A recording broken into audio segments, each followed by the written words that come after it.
The Word of Life, September 2019. Encourage one another and build up each other. From 1 Thessalonians chapter 5, verse 11. St. Paul was writing to the Christian community he founded in the city of Thessalonica.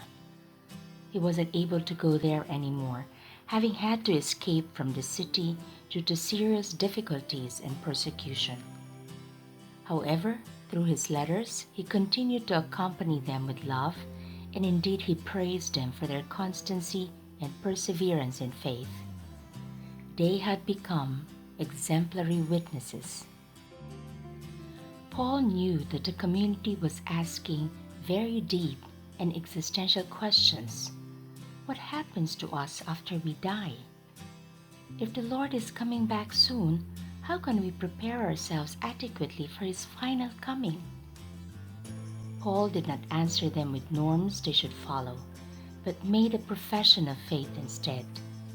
Jesus gave His life out of love for all humanity and is risen from the dead, thus opening the path to life for all people.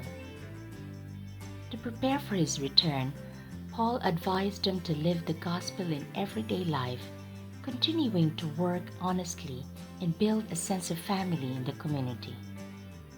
Encourage one another and build up each other. Paul had experienced this firsthand.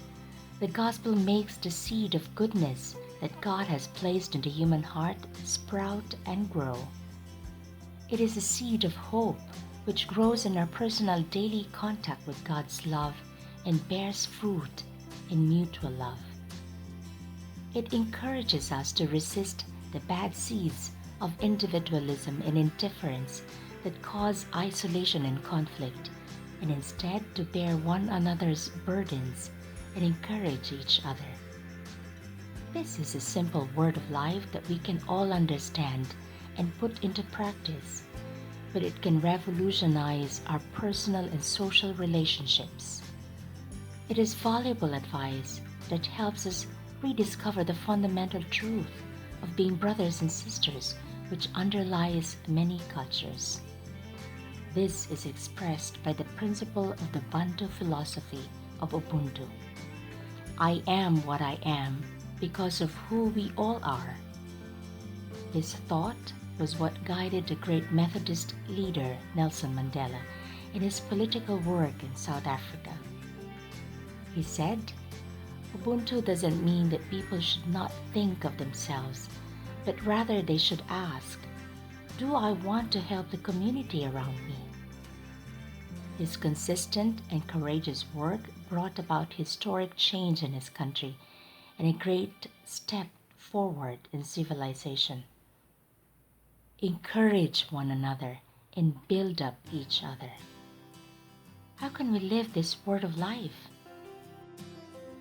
By trying to grow in mutual love in our families, in our work environment, in our communities, church organizations, parishes, and so on. This word of life asks us to have an ever greater charity that knows how to overcome our lack of generosity and the various barriers put up by our subtle selfishness. It is enough to think of particular aspects of charity like tolerance, understanding, mutual acceptance, patience, willingness to serve, mercy towards the real or presumed shortcomings of our neighbor, sharing material goods, etc., in order to discover many opportunities to live it. Clearly, then, if there is an atmosphere of mutual love in our community, its warmth will inevitably spread to others. Even those who do not yet know the Christian life, which will be attracted and easily, almost without realizing it, they will become involved and feel part of this family. Encourage one another and build up each other. This spirit is what led a group of doctors, nurses, psychologists, and other medical specialists in Palermo, Italy, to help disadvantaged people in their city. This is what they said. We are a group of Christian doctors and health workers from various churches. The words of the gospel urge us to see each person as a brother or sister, especially those who are ill but cannot get adequate treatment. Our patients include people who have various serious illnesses, and some who are addicted to gambling or the internet. We see people in our own workplaces, thus enhancing the potential of the clinics already present in the area.